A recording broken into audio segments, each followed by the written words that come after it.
नमस्कार बांधवांनो, तर हिंगोली वसमत या ठिकाणी महाराष्ट्राचे उपमुख्यमंत्री अजित पवार यांचा त्या ठिकाणी काहीतरी जनसंवाद कार्यक्रम होता। तर त्या कार्यक्रमामध्ये कार्यक्रम चालू असताना काही मराठा बांधवांनी त्या ठिकाणी आरक्षणाची नेमकं अजित पवारांची भूमिका काय आहे, ओबीसीतून आरक्षण देण्याची भूमिका अजित पवारांची आहे का, ह्यासाठी मराठा आंदोलकांनी त्या ठिकाणी म्हणजे स्टेजपर्यंत संपर्क करण्यासाठी मराठा आंदोलकांनी आतमध्ये जाण्याचा प्रयत्न केला। तर ते जात असतानाही त्या ठिकाणी म्हणजे काय केलं होतं की म्हणजे स्टेजच्या साईडने जे अँगल उभे केले जातात, अँगल लावले जातात, तर त्या अँगलमधून मराठा बांधव त्या ठिकाणी आतमध्ये गेले। मग त्या ठिकाणी गेले असताना त्या ठिकाणी बाउन्सर उभे होते। तर त्या बाउन्सरनी काय केलं, डायरेक्ट मराठा आंदोलकांना डायरेक्ट जनावरागत म्हणजे अक्षरशः जनावरागत डायरेक्ट काय केलं, त्यांनी डायरेक्ट मानेला असं धरून प्रत्येक मराठा बांधव जेवढे आहेत तेवढे डायरेक्ट धरलं। डायरेक्ट म्हणजे जे अँगल असतो का डायरेक्ट त्या अँगलवरती डायरेक्ट धडकत होते, डायरेक्ट धरून त्या अँगलवरती धडकत होते। त्या अँगलमधून तसेच घुसाडायचे, म्हणजे काय करायचं की जनावरागत ते प्रकार तर घडत होतं त्या ठिकाणी। आणि म्हणजे तुम्हाला जर मी आता व्हिडिओ दाखवला असता, पण डायरेक्ट काय होतं चॅनलवरती जर आपल्या स्ट्राईक आली तर अक्षरशः पूर्णतः चॅनल डिलीट होऊ शकतो। त्यासाठी तुम्ही काय करा, डायरेक्ट यूट्यूबला सर्च करायचं की अजित पवार हिंगोली वसमत एवढं सर्च करा, त्यानंतर डायरेक्ट तुम्हाला येईल, त्यानंतर व्हिडिओ येते त्या ठिकाणी मुंबई तक ह्या चॅनलवरती तुम्ही पाहिला व्हिडिओ तो त्या ठिकाणी दिसतंय की दिसताना असा व्हिडिओ दिसतोय की धक्काबुक्की चालू आहे, पण ते म्हणजे ब्लॅक करून दाखवला त्या ठिकाणी। पण अक्षरशः डायरेक्ट जनावरागत मराठा बांधवांना बेदम मारहाण त्या ठिकाणी केली झालेली आहे। आणि नंतर मला सांगा नेमकं अजित पवारांना काय केलं, काय करणार होते बरं मराठा बांधव? नेमकं अजित पवारांना तिकडे मारहाण करणार होते का, तिथं जाऊन अजित पवारांना काही धमका देणार होते का? एवढं डायरेक्ट त्यांना मारहाण करायची काय गरज होती? नेमकं फक्त मराठा बांधव त्या ठिकाणी गेले असते स्टेजपर्यंत, आणि अजित पवारांची तिकडे डायलॉगबाजी चालू, इकडे बाउन्सर मराठा बांधवांना मारलं जाते आणि तिकडे अजित पवार डायलॉगबाजी चालू, भाषण महिलांना 1500 रुपये आपण देतोय, आम्ही 1500 रुपये देतोय आणि तुमच्याकडून आम्ही मतं लुबाडतोय, अशी डायलॉगबाजी अजित पवारांची चालू आहे त्या ठिकाणी। म्हणजे एकीकडे मराठा बांधवांना बेदम मारहाण करायची आणि नंतर त्यांच्या शेतात जाऊन म्हणजे माता मौल्यांना त्या ठिकाणी शेतात जाऊन काय बोलायचं, तुम्हाला 1500 रुपये आले का?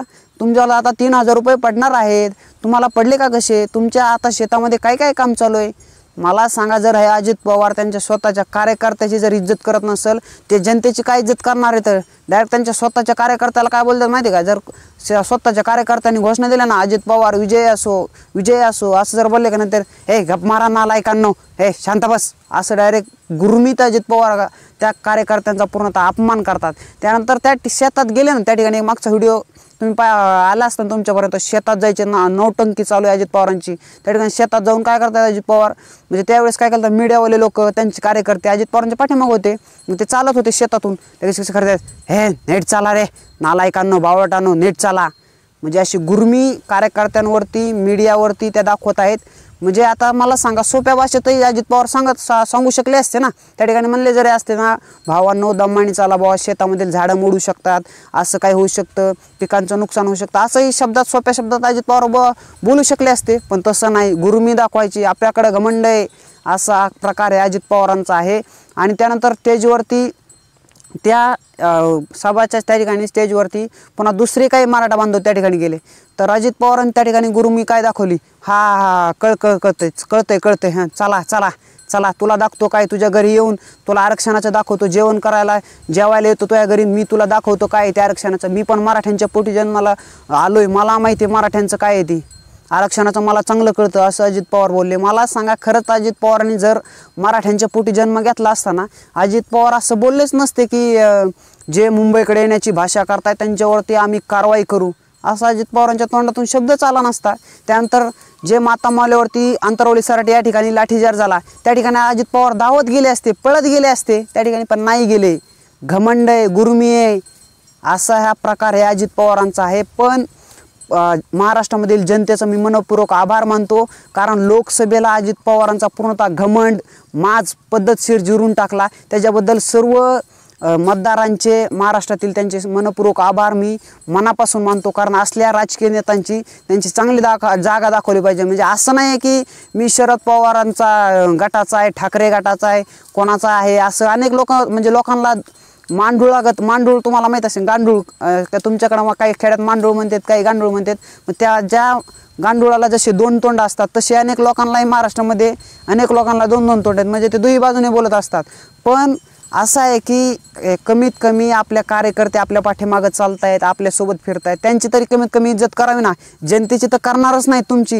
हे फक्त आता लोकशाहीचं राज्य आहे म्हणून आता कसं तरी जनतेची करावं लागते क्यू, त्यांच्या जनतेपुढं थोडं फार करावं लागते. असा प्रकार आहे अजित पवारांचा आहे. निवडणूक आली का मग अजित पवार जमिनीवरती येतात आणि एकदा पद मिळालं की निवडणूक झाली की हवेत जातात अजित पवार, मग गुरुमी दाखवतात जनतेला.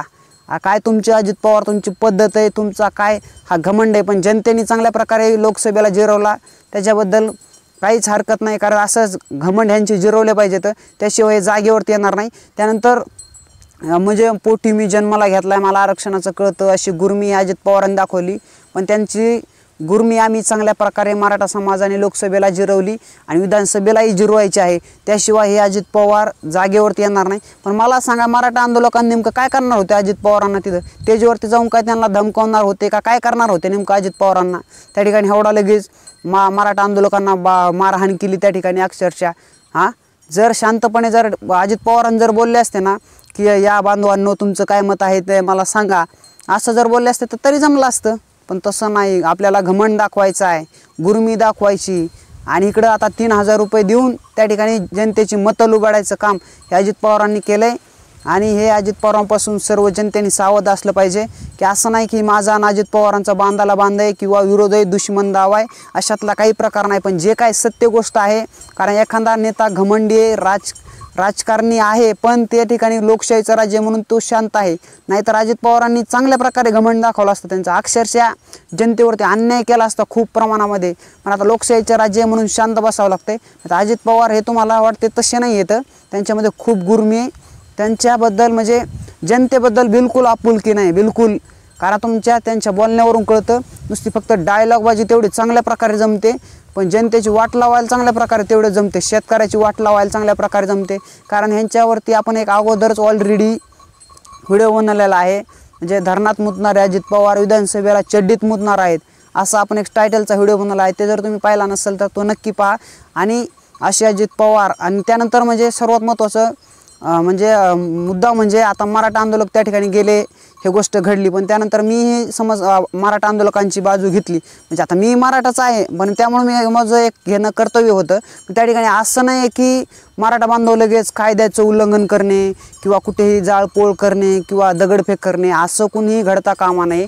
कारण त्यावेळेस पुन्हा काय म्हणतात की बोलन बॉ हे असं बोलन त्यावेळेस, पण मी त्यावेळेस काही बोलणार नाही. मी तुम्हाला अगोदर सांगतोय, कारण आपल्याला हे महाराष्ट्रामध्ये शांतता सुव्यवस्था हे नांदत असली पाहिजे. आणि त्यानंतर असं शांततेत आपल्याला हे आंदोलन करायचं आहे आणि आरक्षणाचा लढा हा शांतपणे पार पाडायचा आहे. त्याच्यामुळं असा कोणी प्रकार घडता कामा नये, कोणतंही कायद्याचं उल्लंघन होणार नाही, असं कोणी करू नये. हे सर्व मराठा बांधवांना मी कळकळीची विनंती करतो. आणि हे अजित पवारांची चांगला घमंड हा आता विधानसभेला जिरवायला तयार राहा. आणि बिलकुल ह्या अजित पवारच्या भूलथापांना बळी पडू नका. अजित पवार आता शेतात काय आता मराठ्यांचे पाय सुद्धा धरतील, पण त्याच्या वेळेस आता ह्या वेळेस अजिबात आपण बळी पडायचं नाही ह्यांच्या भूलथापांना. बाद झाला आपण लोकसभेला आणि वर्षभरात अजित पवारांचा घमंड पाहिला.